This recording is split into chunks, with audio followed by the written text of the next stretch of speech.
And good evening, good afternoon, good morning, no matter where you are on the planet Earth, rather. Welcome to the Irv Homer Show. Today is Boogeyman Day, Friday the 13th, and all the bad things are going to happen to you people. My God, I do not believe where this mysticism, this fear has come from with all of the constant complaining and crying about boogeymen are going to get you. What is it with some people's fears? It just boggles my mind. Well, anyway, there's plenty to fear about. We just went in debt $800 billion today, and that's enough to scare the bejabbers anybody. My name is Irv Homer. We welcome you to the Irv Homer Show Monday, Wednesday, and Friday. We broadcast at 8 o'clock daylight, Eastern Standard Time, rather, here in the Philadelphia area. We welcome your comments on our chat room. We welcome your phone calls at 215-253-8877. This program is uninhibited. It has no controls whatsoever, no management to say you can't say this, you can't say that, no sponsors to say that, well, we may offend somebody. I say what I believe. Your job is to check it out, find out whether or not it's the truth, and to say to yourself, boy, I never thought of that. And that is the whole purpose of this program. Things that I introduce, perspectives that I introduce, my years in being in the business of broadcasting, my years of being on planet Earth, being of various businesses, and I was only one employee in my life. I've only had for one job in my life where I depended on someone else to pay me, but I considered myself as a broadcaster that for the time I'm on the air, I own the radio station and the television station because that's the only thing that people hear if you listen to the station or if you view it on television. So basically, although I've been drawing a salary from companies for some 35 years, I basically feel that I've been self-employed. And so I think I have enough experience to put forth on the airwaves, being an employer, being an employee, being someone who has been involved in community services, being involved in just about everything conceivable that I could possibly get into without going to jail, all legal, of course, making them stretch the law a little bit when I found out that the law was wrong. But I've had a pretty good, exciting life and continue to have an exciting life until the day I croak. I make no bones about it. I'm 84 years old. I'll be 85 in May, and I just don't give a damn as to what is going to happen in the future. I remember Tom Brokaw when I interviewed him, and he wrote a book, The World's Greatest Generation, which was the generation of my generation, and I said the book is a fraud. And he said, well, what do you mean? I mean, the world's greatest generation, they won World War II, and you did this, and I did, yeah, but I said, look how we left the country for young people. If we were the world's greatest generation, the country wouldn't be as screwed up as it is. When you live in a participatory republic, as we have here in America, you never stop educating yourself to make the country continue as it is, to make the country continue to be better. Because liberty and freedom and justice can escape you because they are very frivolous systems. I don't know who wrote this, apparently Dean Russell. But put this in your mind and emblazon it between your ears. Let it sink in. 19 of the world's greatest civilizations have died, not as a result of direct destruction by an outside enemy, but from internal decay. Does that sound familiar? The average age of these civilizations has been about 200 years. During each of their lifetimes, they, with a few exceptions, pass through this sequence of conditions. Countries go from bondage to spiritual faith, from spiritual faith to great courage. America has gone from great courage to liberty. America has gone from liberty to abundance. We have gone from abundance to selfishness. We have gone from selfishness to complacency. We've gone from complacency to apathy. From apathy, America has gone to dependency.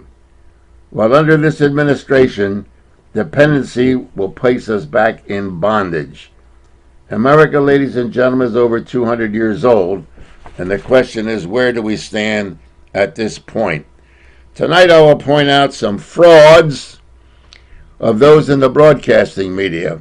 And why do I pick on the broadcasting media? Because it's part of my business, and it has been my biggest source of income in the last 40 years.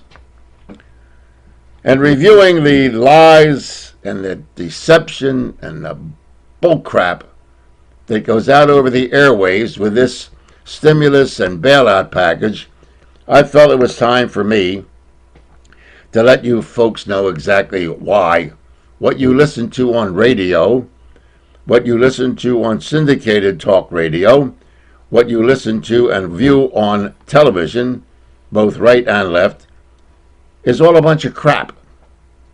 You'll pardon my expression when I do this program, but sometimes you must resort to slight profanity to get the point across. Most people will remember the profanity more than they'll remember the reason the profanity was used. But let's talk about this business that I've discussed many times on this program and on my commercial program during the day. And that is the nonsense, both the conservatives, especially conservatives.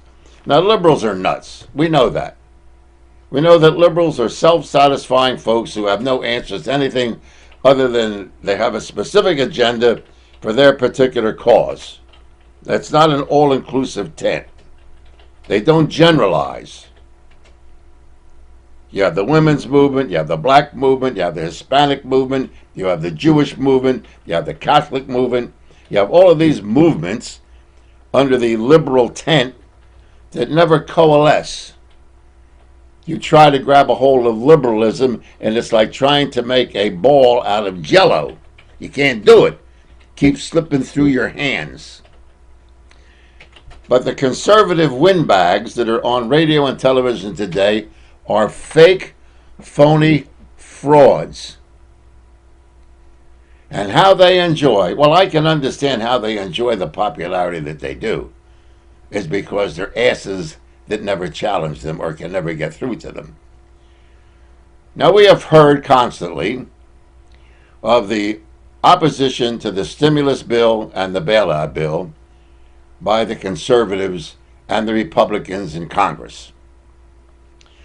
And for these bastards, Republicans, who for the last 8 years under the Bush, Rumsfeld, Cheney administration that bankrupted this country after Bill Clinton's administration left 8 years ago, have the unmitigated damn gall to worry about putting this country in debt with a stimulus package.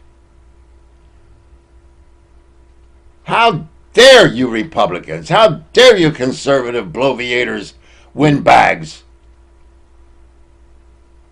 attack the stimulus package or any spending package of this government under the Barack administration and complaining about the money that they're spending.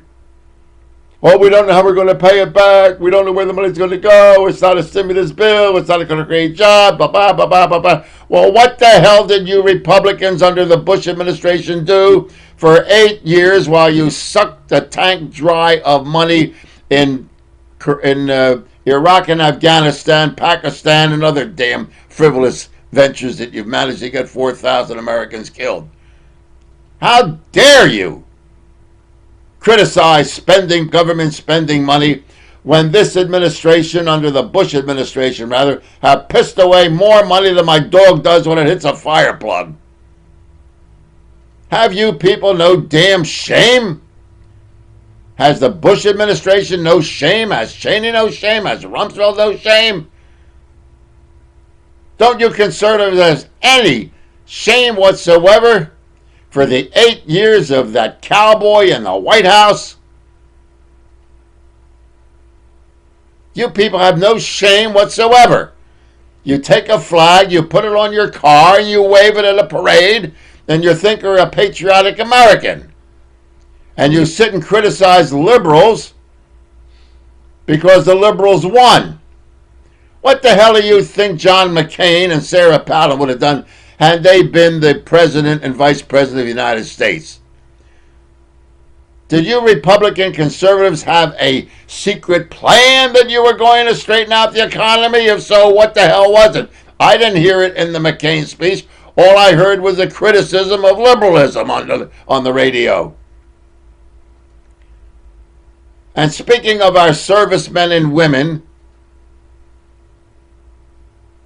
who have died, who are coming home mentally screwed up, including 20,000 women that the Veterans Administration doesn't know how to handle because they're coming home whacked out of their skull after being in combat 7 days and 7 nights a week for their entire time. Women carrying weapons. What do you do with a woman who served in Afghanistan and Iraq, ladies and gentlemen? When she puts her automatic weapon down to cook a meal for her husband and her kids. What do you do with that woman? How do you rehabilitate her? Well, right now the Veterans Administration is dealing with homeless women, women who can't stand their husbands, can't stand living a civilian life. And so you're going to say to me that, well, women have served in our military in Korea and Vietnam and in World War II. Yes, they did. But they never carried weapons and were never in the front lines. We had female nurses in Bataan during World War II that were captured by the Japanese. Most officers didn't carry guns, weren't on duty 7 hours or 8 hours a day with snipers firing at them and IEDs blowing up their Hummers. So the women that are coming home today put down their guns and their weapons, park their Humvees, park their helicopters, don't get shot at, and try to become housewives and mothers again. Well, these are the nutcases, with all due respect, I use the expression nutcases, that we have to deal with. But since a lot of you nitwits on the conservative side, like the cowardly Hannitys that never wore a uniform, or the Limbaughs, or the Medveds, or the Gallaghers, or the Pregers, or the Savages, they never were shot at like these women are. They never carried a gun to kill somebody. So they can sit behind the microphone and be the big bloviators, shooting their mouth off about the glory of war, you yellow-bellied, cowardly bastards.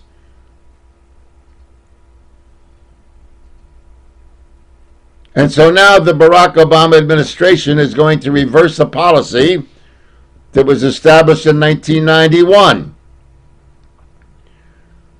Many of you know that I've had a home in Rehoboth Beach for some 25 years. I sold it. I don't have it any longer.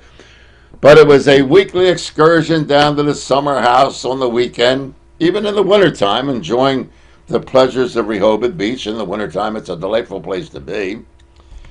And drove by Dover Air Base, going to Rehoboth Beach and coming back. Dover Air Base in Delaware is one of the biggest air bases in the country.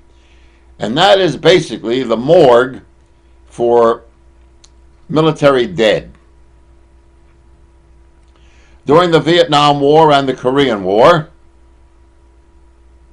the press was permitted to be at Dover Air Base to pay tribute on the 6 and 11 o'clock news with the flag-draped coffins that came into Dover Air Base after the bodies were interred and cremated or whatever procedure they did, embalmed, were then placed on cargo planes and flown to their homes, to their destination, to their loved ones. And it was treated with respect on Friday when I drove by, Sunday when I drove by. All of the military personnel at Dover Air Base were well respected. They felt honored that they were honoring the dead. And so what did George W.H. Bush do? Or H.W., whatever the hell his name is. The president's father. He said, no more cameras and no more press will be available at Dover Air Base to show the dead coming back from Desert Storm 1. It's a disgrace to the families. It doesn't pay honor to the dead, etc., etc., etc., all bullshit. He did not want you to see the dead coming home in flag-draped coffins.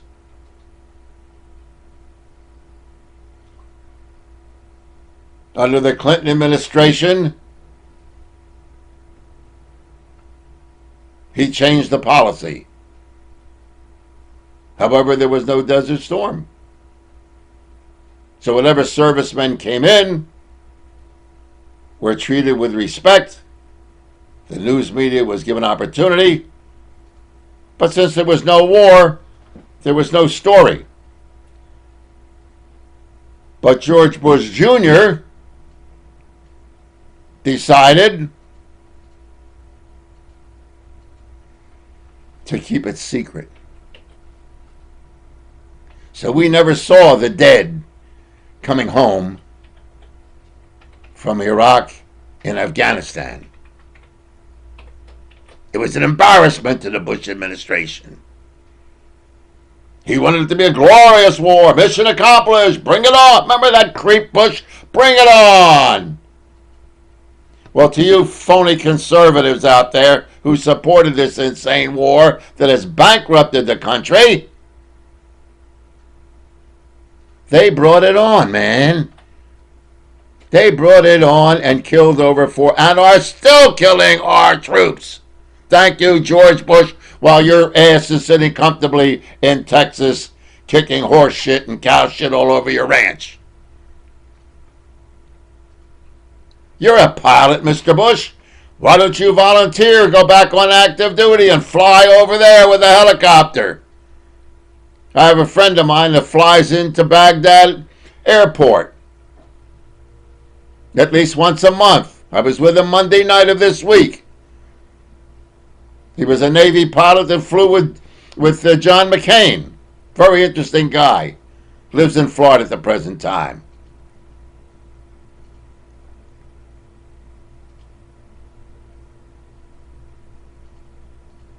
Well, now the Barack Obama administration may change that. You may see the honored dead coming back. But you don't want to see that. You'd rather watch the Eagles or the Phillies or some other stupid event, as long as it's not your kid that's being killed. So the whole damn Bush administration has been one fraudulent administration, and they all should be prosecuted as war criminals. I will support. I don't want to hear that the country is in bad shape and and that crap.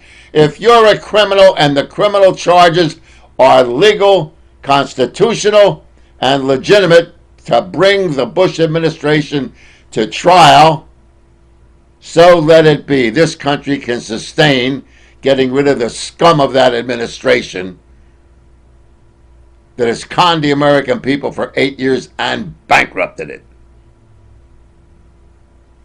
Let's see what death is really like with a war. Let's see the dead coming home in Dover. Let's see that when we lose a police officer, we have no trouble in having massive parades with police officers from all over the country. We just had a killing of a police officer, unfortunately, in Bucks County.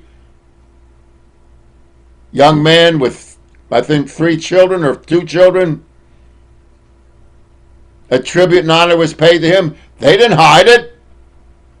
If we don't hide our police officers, why are we hiding our dead military who served gloriously in combat? I have nothing but the utmost contempt for the Bush administration and anyone who supports them.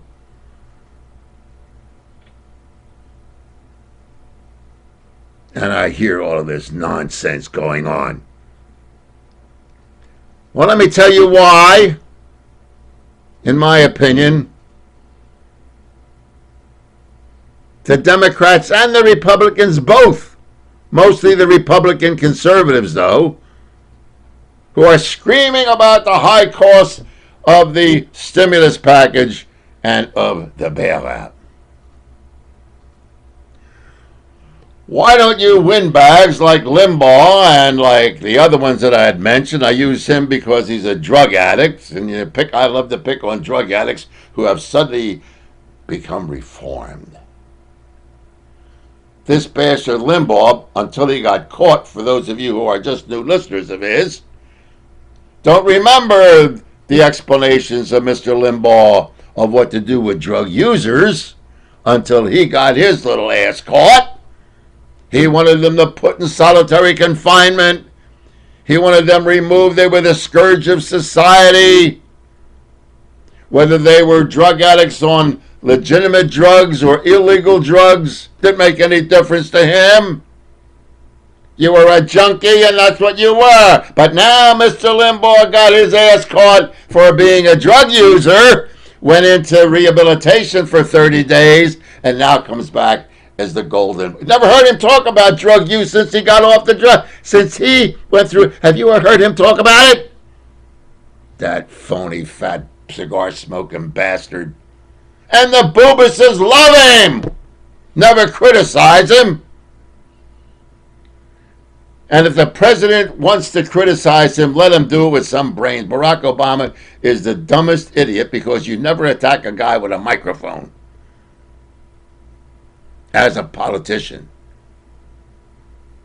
So Barack Obama is not the brightest bulb on the Christmas tree. So let's see our dead being honored at Dover Air Base coming back from Iraq and from Afghanistan. Let's pay tribute to those people.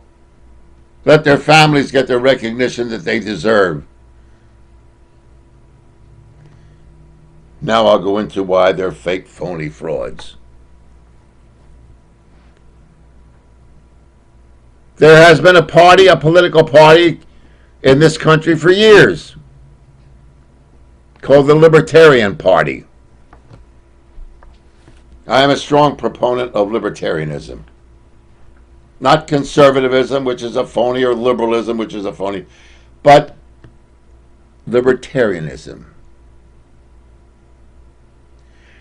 If the right-wing conservative talk show hosts really wanted to reduce the size of government, wanted to prevent a stimulus package, wanted to prevent the obscene spending of money in a war that we can't win, they would convert their listeners and themselves to being libertarians. I suggest that you Boobuses call these guys, flood their calls. You got nothing to do anyway. Somebody's calling these idiots, jamming up their lines. Ask them, why don't you become a libertarian instead of worrying about a Republican like Arlen Specter or Snow or Collins, who are considered to be traitors to the Republican Party? Well, you're traitors to the truth, you lying bastards. Join the Libertarian Party and ask your people to become libertarians. The platform is there to read. They don't come up with some elusive platform at the end of the administrations. Read the Libertarian platform.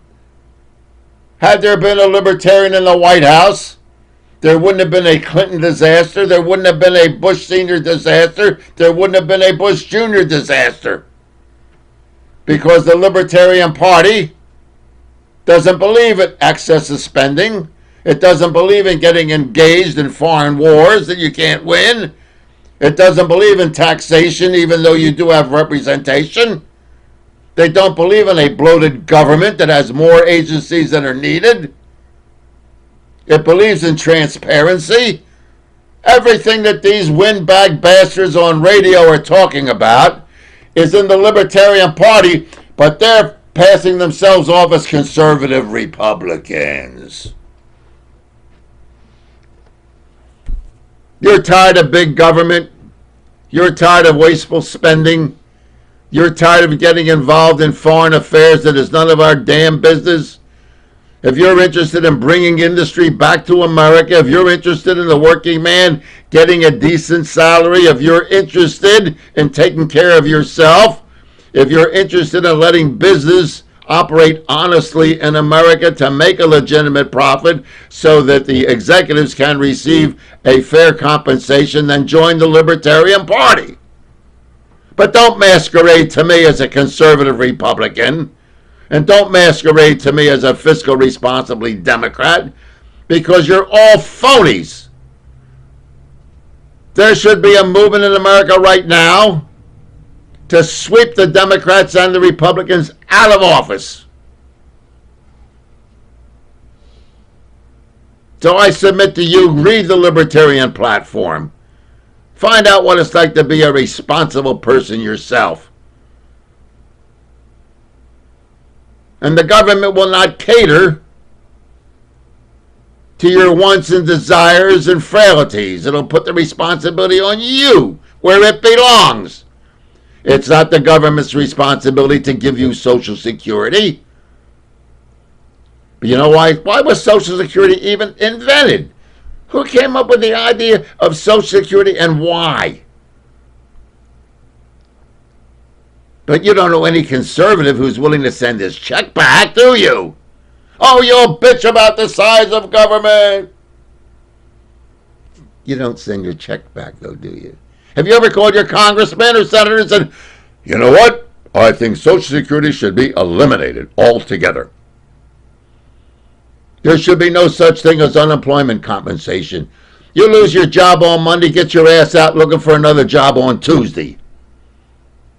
If you can't find one, then tighten up your belt until you find a job. I am so tired of this damn hypocrisy of the conservative movement and the Republicans. After pissing away 8 years of my tax dollars and yours in a damn no-win war, and then complaining about the money that the Democrats are going to spend. Well, the Democrats under the Barack Obama administration, you stupid asses, are still going to pay for the damn war that your boy Bush got us into and the stupid Democrats voted for. The Republicans have taken a risk. On the passage of the stimulus package, there was no Republican support except the three that I'd mentioned, Snow, Collins, and Specter. And they are praying, as this half-assed lying bastard Limbaugh says, oh, we hope the president succeeds, but we don't like his policies. We hope the policy fails. Well, if the policy fails, you drug addict, cigar-smoking bastard, the country's going to fail. Barack Obama and his platform is the country. So don't let him give you this crap that he hopes the policies fail, but he doesn't mean that it means he's opposed to President Barack Obama. And the dummies believe that crap.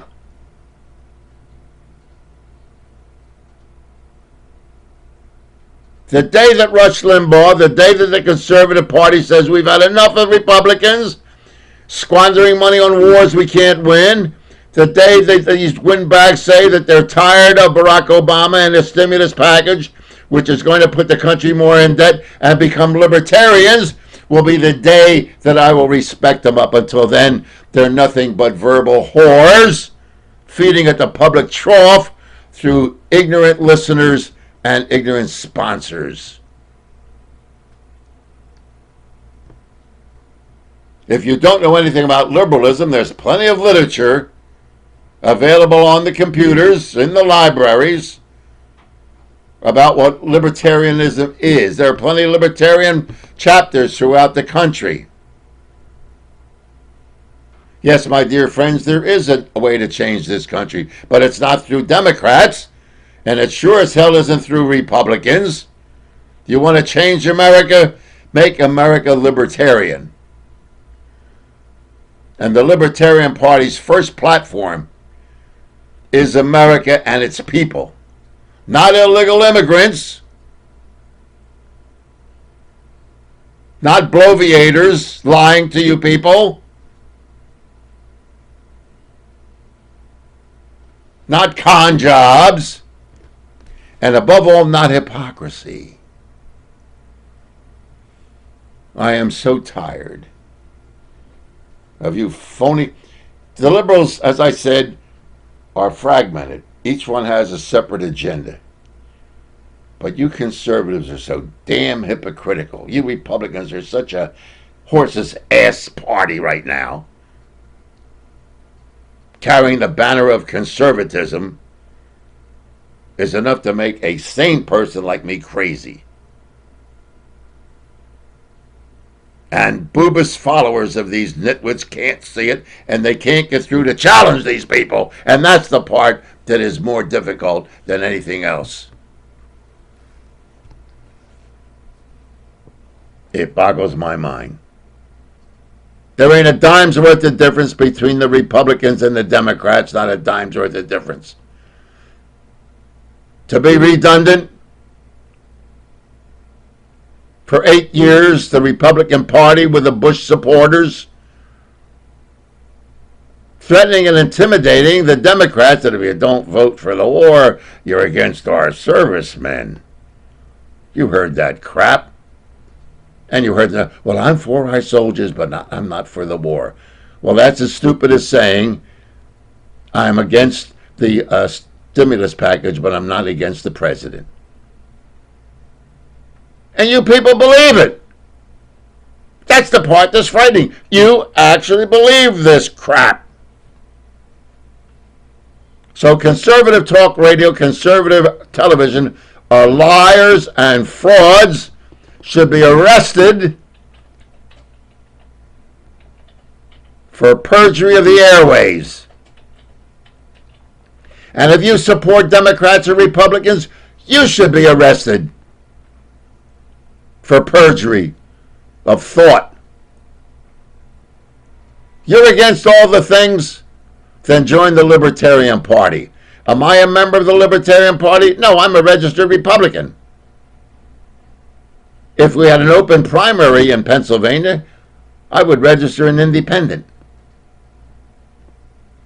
But we don't have an open primary. You can't vote as an independent in the primary election. And the primary election is the election of selection. So I feel it is my patriotic duty to inform the public on this little radio program, television program, whatever you want to call it. As long as I've got a breath in my body, I will support the principles of libertarianism in this country. With disgust, I listen to these people during the day as I drive around the city of Philadelphia and the surrounding areas, listening to the lies. Our capitalist system is what made America great. This country never had a central bank until 1895, I think it was. Do you know what built America? China. Barterism. Barter. Where people traded goods and services with one another. The 13 colonies had 13 different kinds of currency. It wasn't capitalism. They traded services, natural resources, highways with one another. A complete trade agreement based on barter. Had nothing to do with capitalism. And yet the boobuses will be scratching their head. Yeah, the great capital. Ask the average asshole what a capitalist is. They won't be able to tell you.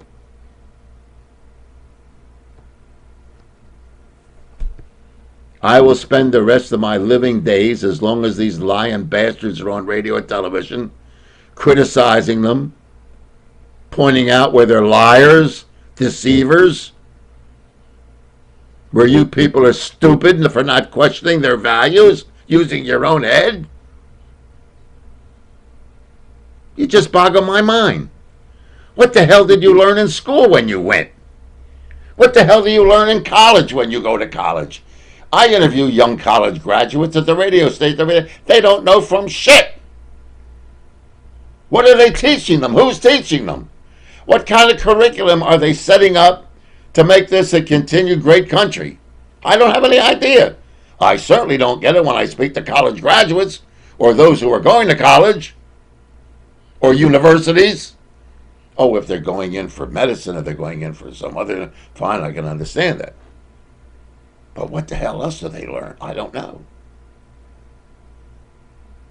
And what the hell did their parents teach them as far as values or hypocrisy? Boggles my mind. I'm Irv Homer. My broadcasting from irvhomer.com. My website is www.irvhomer.com. And I do receive a lot of email. and I appreciate it. And my email address is evilirv@irvhomer.com. Telephone number here, if you want to talk live on the air, is 215-253-8877. 215-253-8877. RGH Computer Services has set this thing up here in the Irv Homer Studios. And the Ron Tech Show is every Tuesday night at 8 p.m. You click on to the Ron Tech Show on irvhomer.com. That's at 8 o'clock. If you want to know anything about computers, you have any questions, you want information on computers, I suggest you tune in to the Ron Tech Show Tuesdays at 8 o'clock, and you'll find it interesting. RGH Computer Services also has a Valentine's Day special that's still going on. It'll go on until Sunday night. 25% off on spyware, malware, virus, cookie scans. You call 215-322-8685. 215-322-8685. Now, you know that if this thing was put together, that the RGH Computer Services knows what they are doing. We'll go to our chat room. If the questions are understandable, I will answer them. If they're not, I will ignore them. Irv, are you sure the neocons are not a subversive movement like the communists were in the 40s and 50s? There's nothing subversive about neocons, my dear friend. I think this is the third time you asked me this question. A subversive movement is one that you don't know about. The neocons are obvious. There is no movement of neocons. They're bullshit artists, and the people bought the bullshit about going to war. So please don't ask the question again. The bottom line is the big boys made money and the average American got screwed during the Bush administration, so says John. Well, you're damn right the big boys made money. And the big boys removed the money from the United States and put them overseas. So the big boys that are making the money during this war, like the Cheneys, their money is in Dubai, their money is in Saudi Arabia, their money is in Yemen, their money is in the United Arab Emirates. You don't think for 1 minute they would leave them here where Barack Obama could take their money and give it out in a stimulus package? Do you think the rich and the powerful like the Cheneys and the Bushes have their money where this administration can get their hands on it? Our chat room is open. Whose fault is it, Irv? The women wanted to go. I have a couple of friends that their daughters wanted to go. Who could stop these young women? The United States government could have stopped them by saying we don't want women in combat. Very simple. Women want to serve, let them serve as secretaries, let them serve as nurses, let them serve as pilots, let them serve. The government could stop them, you idiot. Many men sent their sons to Canada during the Vietnam War.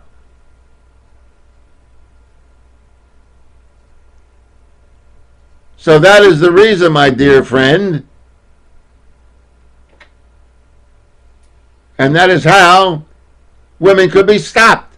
You don't go into combat. You don't go give women guns to serve next to men. And women get a period every 28 or 30 days. You want to be on duty with a woman who's got her period with the way some of these women, God forbid, are affected by having their period? What the hell's wrong with you people?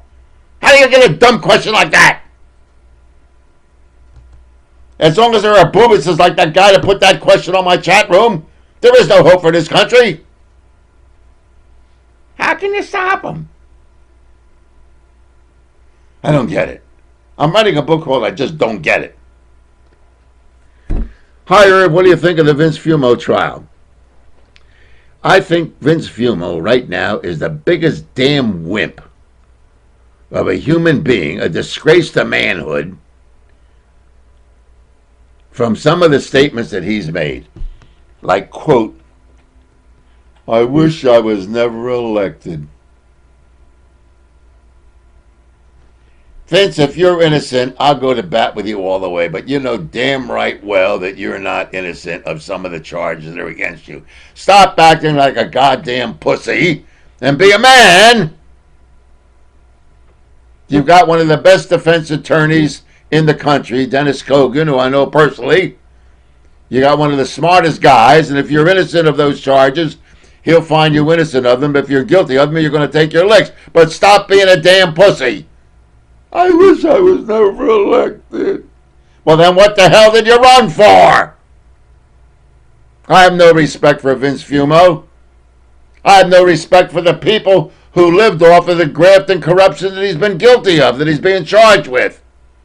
I have no respect for the politicians in Harrisburg who knew what the hell he was doing and sat idly by because they were afraid of being a whistleblower.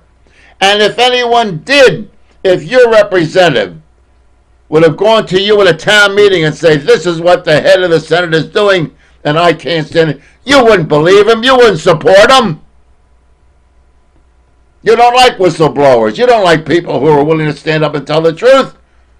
People who fought the income tax battle for you that went to jail. Did you stand behind them? Of course you didn't.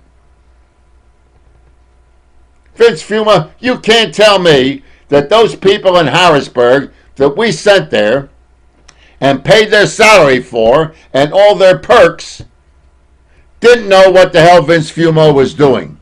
You can't tell me that mayors in Philadelphia, including Rendell or Good or Street, didn't know what the hell he was doing in his district. You can't tell me they didn't know what the hell was going when he had a house that was appraised at it was on the market for $10 million and it was assessed for $200,000. Are you kidding me? All of them bastards in Harrisburg knew what Vince Fumo was doing.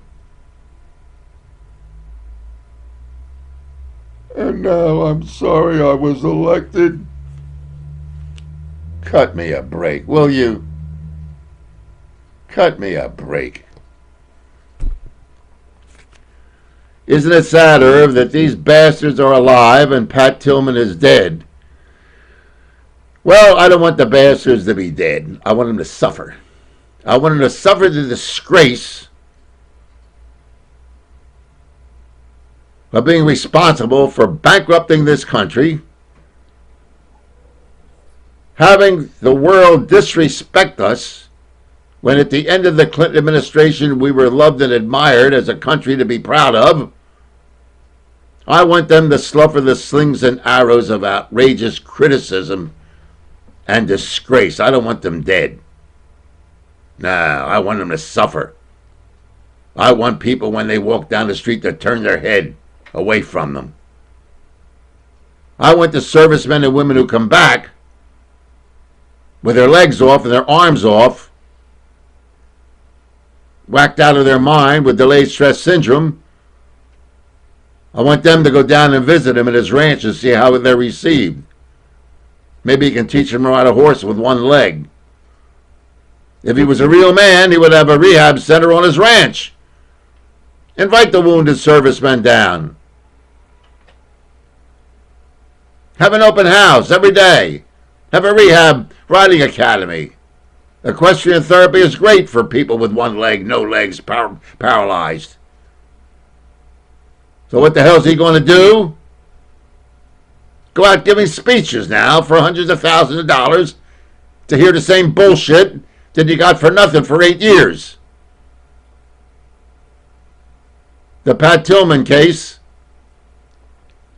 is a disgrace of George Bush and the Bush administration and the military and the generals and the Pentagon and the Defense Department and the Donald Rumsfeld.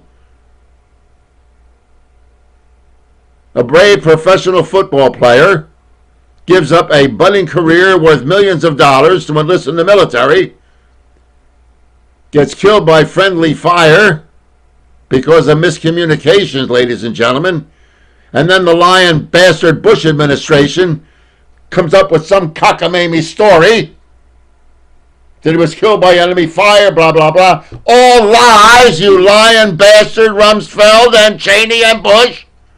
Lied to the Tillman family until the Tillman family said, enough of this. We want to find out why our son and loved one died. Demanded an investigation, and then that lying bastard Bush and Cheney and Rumsfeld and them other neocons had to admit that we killed Pat Tillman. We Americans killed him.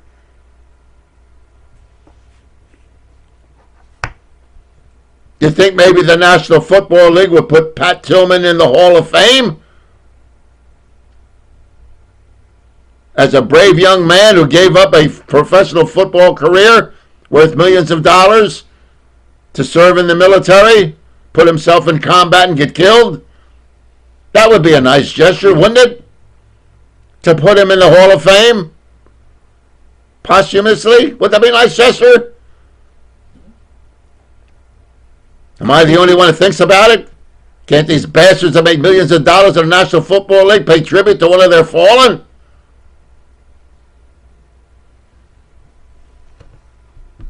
Boggles the mind.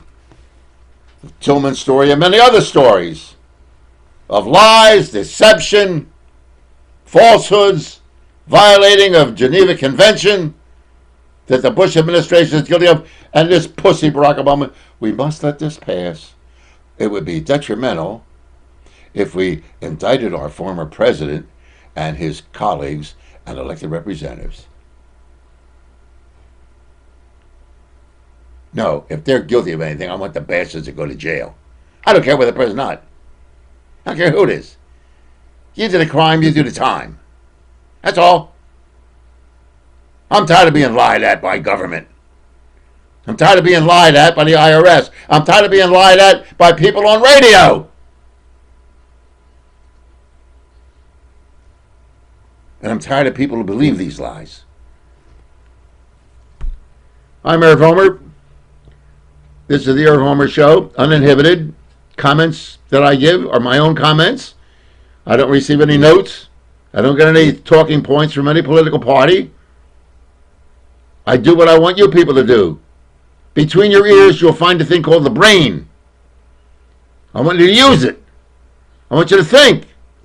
I want you to be analytical. I want you to question. Don't sit on your dead ass because you're 50, 60, 70, 80 years old. I don't give a damn how old you are. Stop fetching so damn much. Stop worrying about what every damn doctor's going to tell you. Your blood pressure's too high, your blood pressure's too low. Oh, I got it here, I got a pain there, I got it here, I got water, it's here, it's here, it's here. Hello. Hello, how are you? Good evening, good afternoon.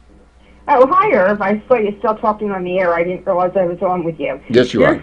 Screaming, relax, a little bit. Nah, it keeps my blood pressure. See, I basically have low blood pressure, so I do this to get it up. Well, I'm 70 and I'm going to school full time. Good for you. Good for you. I'm going to college. They don't teach values in college, but I wanted to talk to you about a couple of things. I just don't want to be the only person calling in. I don't want to monopolize your You time. monopolize anything. There's no time limit. There's no fake phony screeners or anybody. You want to talk until 9 o'clock, it's all right with me. Okay. Well, we had talked the other day, or I had sent you something on this chat format about the healthcare situation. Apparently, this new stimulus bill is modifying the situation on healthcare. There already is, from my understanding of it, there already is in place something under the Medicare and Medicaid regulations where the doctor does have to say if the procedure will be paid for by Medicare. And it depends on the age of the patient. So like the little knee surgery that I got in September, I might not be able to get when this new stimulus bill goes through. Did you read the stimulus bill? It's 1,000 pages. How do we get a copy of it? I didn't ask you that. I asked you if you read it. I can't get a copy of it. I called my congressional and my U.S. Senator's office, and they can't get a copy of it, or at least that's what you're telling me. Well, the reason they haven't got a copy of it because it hasn't been passed yet. But yeah, I know, but we're supposed to be able to read it before they pass it. It hasn't been passed. You will read the final draft. Right now, it is a proposal. What you're listening to are the lies of Limbaugh, the lies of these guys that are saying, oh, you know what's going to happen? We're going to have genocide in America, and we're going to have euthanasia because the doctors are going to do what I speak to doctors almost every day. They don't. I get to school with them. Okay. Pardon? I'm going to school with doctors and nurses in the medical professional field. Well, the bottom line of the doctors and nurses that I speak to, they will still conduct themselves as doctors and nurses, and will find a way to provide the medical services that every person in America needs. Okay. Now, we already have rationing in the United States. Well, what we have in America. What we have in America, dear caller, is economic genocide. If you can afford the best medical, absolutely. Well, of course. So all this is a government-imposed economic genocide. You got money, you live. You don't have money, you die. It's that simple. Absolutely. One other thing with this, our President Obama trying to negotiate with the Republicans reach across the aisle. And we saw how that worked out with the House Republican leadership, who is more, of course, responsive to their leadership than to their constituents. However, if he can't negotiate with the House Republicans, how is he going to negotiate with Ahmadinejad? I mean, this guy is living, I think, in a fantasy world. I mean, there is evil in the world, and you know that you can't negotiate with some people. You know, he's not going to be able to negotiate with somebody that doesn't want to negotiate. And I'm speaking specifically of, you know, Israel. Their position in Hamas, the charter of Hamas, as you know, Irv, is they want Israel destroyed. Period. There's no negotiating with a position like that, and there are people like this. The negotiations that Mr. Barack Obama or Joe Biden will conduct with Ahmadinejad is not to worry about it. We've negotiated with terrorists, we've negotiated with Putin, we negotiated with Gorbachev, we negotiated with people who had missiles pointed at us. What are they afraid of this guy? He has no nuclear capability as yet. He has rockets that can be launched, and Israel has every one of those rocket sites already targeted. What are they afraid of? We shouldn't have talked with Russia. We do business with a communist country called China. What is this? What is this big fear of this boogeyman, Ahmadinejad, who has no support even in his own country? He's not the president of Iran.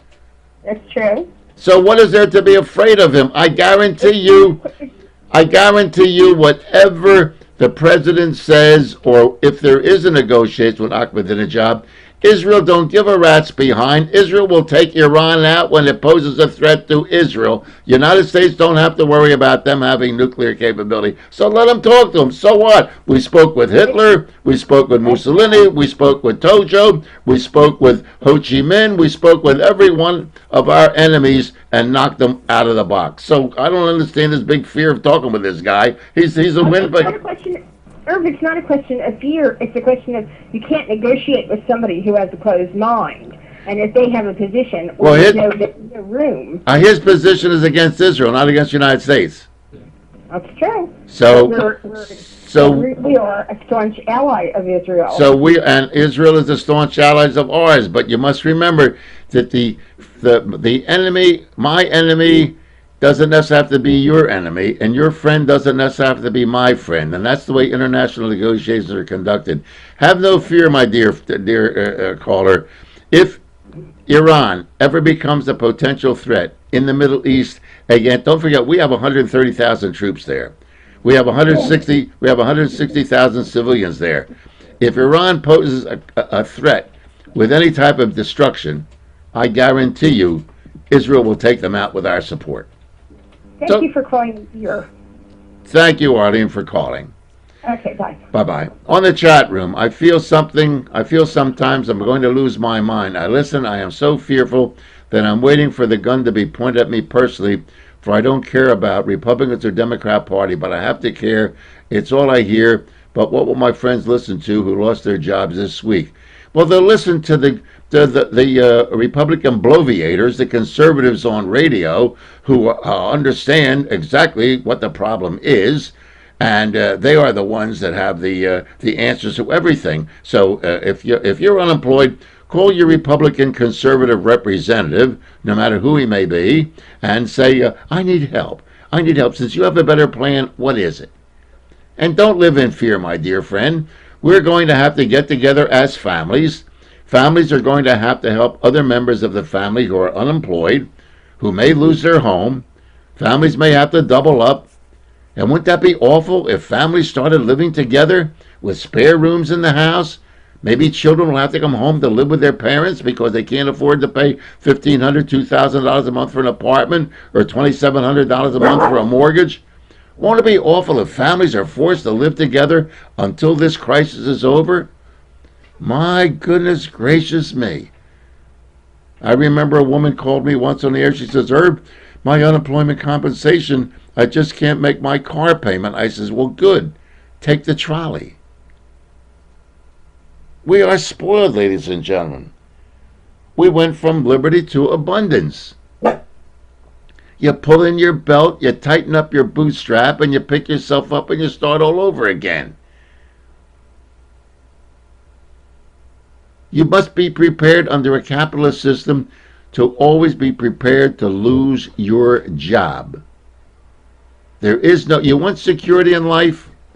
Go to the cemetery. The people in the cemetery are secure. They ain't going no place.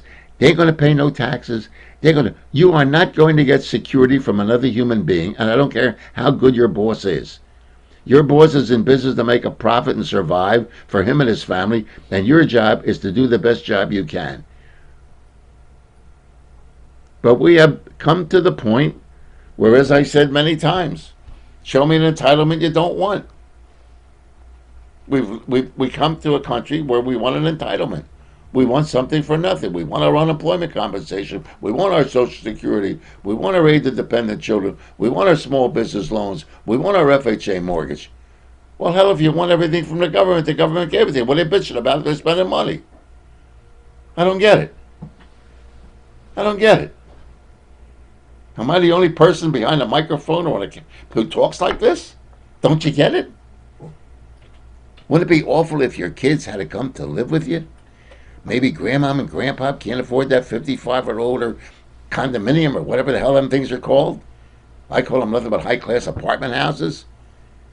Wouldn't it be awful if your mother and father had to come to live with you, or maybe you had to go live back with your father and mother? Use the same bathroom, use the same... What a tragedy. Oh, my God, how am I going to do it? Oh, the end of the world's coming. Things are tough. You adjust your lifestyle accordingly. You compromise some principles. You compromise your income. You put it together. God almighty. Why did the Bush family have a house built in Paraguay? How the hell do I know? Why don't you call Bush and ask him? What kind of dumb questions is that? Why did the Bush family have a house in Paraguay? They got the money. They could buy a house in every country in the world. What kind of dumb question? I thought maybe on this type of program I'd end up with a different class of people. I got the same nutcases calling here that they call during the day that I had on WWE. Why did the Bushes buy? How the hell do I know? Betsy McCarthy, former lieutenant governor of New York State and of the Hudson Institute, said that the universal health plan in the stimulus plan is bad for Americans. Is this true or not? How does she know it hasn't been implemented yet? Any health plan that the government is going to give you, or you accept, or the medical profession accepts, is going to be the service that you sat on your ass when all of this stuff went into being. People are going to die. People are going to get the medical care that they can afford. You take a look at the amount of medical coverage you get with the Blues or with Aetna or any of the other ones. You need a referral, you don't need a referral. When you go to a hospital, ladies and gentlemen, you go to the doctor. You ask the doctor questions. Doc, I'm 85 years old. If I need a kidney transplant, am I going to get one? I go to the doctor's office. I don't go that often, thank God, I'm in pretty good health. But I go with a friend of mine. I said, these boobas, this is the way they sit in the doctor's office. They look like Alfred E. Newman. You know who he was? It hurts over here. Ask the doctor questions. If I go to the hospital, what kind of medical care do I have here, doc? Check out medical care. It says, if I have to be there 3 days instead of 2 days, are you going to keep me there for 3 days? Ask questions. Don't take the word of some former lieutenant governor or a Rush Limbaugh or even an Irv Homer. You people are paying for medical care. Find out what kind of coverage you got. Do you think that any government wants their people to die? The answer is yes. Old people are an abomination to society. They cost more money to maintain. We have more chronic diseases, infectious diseases, staph infection. People in America live too long, including me. I wasn't supposed to live this long. So it cost my medical coverage a lot of money. And when older people realize that we ain't supposed to live this long, maybe you'll live longer because now you won't worry about what the doctor says with this, that. Plus the fact that what may be eliminated from this is some of the litigation of lawyers with medical malpractice suits. Notice they don't talk about tort reform on medical malpractice. How come? There's nothing in the stimulus package I've heard talking about medical malpractice. If there is a medical plan that places you in danger by a doctor not providing the medical services that you need, or you contract an infection, those sharks out there, the liars for hire, the lawyers, you get one of them tigers to go after that doctor at that hospital. The doctors in the hospitals are not going to place themselves at risk as long as we got medical malpractice lawyers. So do not fear, my dear friend. I'm Irv Homer. Thanks so much for listening. Thank you. Tell your friends about the program. I really don't care if you tell them or not. I enjoy this program anyway. We've been broadcasting from IrvHomer.com. My website is www.irvhomer.com. My email address is evilirv@irvhomer.com. Don't forget RJH Computer Service for all your computer problems. Their number is 215-322-8685. 215-322-8685. I just want to say thanks. Excuse me. Before we sign off. Over my broadcast career, I've received awards of every kind under the sun. My den, my garage, my basement, my rec room is full of awards, and I appreciate those awards. Some well-deserving, some I think they gave to me because I spoke at their organization. But I've received so many gifts and paintings and unique things in my career that I think that it's time that I thank each and every one of listeners and viewers over the years of my broadcasting career. I don't know whether I deserve it or not, but I've received so many things for me and my wife, who has passed away. It'll be 2 years in April. And my kids, that it's hard for me to be humble. But I think in light of something that occurred today, I wanted to take the time to thank. I want to thank those of you who over the years who have supported things that I wanted financially, not for me personally, but the Mildred Rodolphe Home for Blind Women, where my listeners donated $110,000 in 2 weeks to my program so that I could keep that home for blind women open. The Pamela Price case, in which we needed $16,000, raised it in 2 days. The money that was raised on the Irv Homer Show for the synagogue in Graded Prison as a result of the generosity of my listeners over the years. And the almost $1.5 million to the Sunshine Foundation to provide dreams and wishes for chronic or terminally ill children. And the money still comes in for that. So I just wanted to take time on this Friday the 13th, 2009, to thank all of you over the years who have been so generous and so kind and so complimentary of the emails that I've received. I know I'm rude and crude and mean-spirited sometimes, but that's the only way I know to get the point across. So don't be misled by the fun. I think somebody once said, I'm not a biblical scholar, but I think somebody said, beware of false prophets. Well, what we have on radio today and television are false prophets. Once again, if you don't like big government, if you don't like outrageous spending, if you don't like wars that we can't win, join the Libertarian Party. You're not going to convert the Republicrats or the Demopubs. You're not going to do it. They'll scream and yell at each other, but they won't change their way. Until the Limbaugh'ites and the other guys that I mentioned on, when they join the Libertarian Party, then I'll know that they're honest. Until then, they're nothing but lying deceivers. And apparently, as it says in the good book, the lie of the emperor will be believed before the truth of the peasant. I repeat, the lie of the emperor will be believed before the truth of the peasant. Good night, peasants.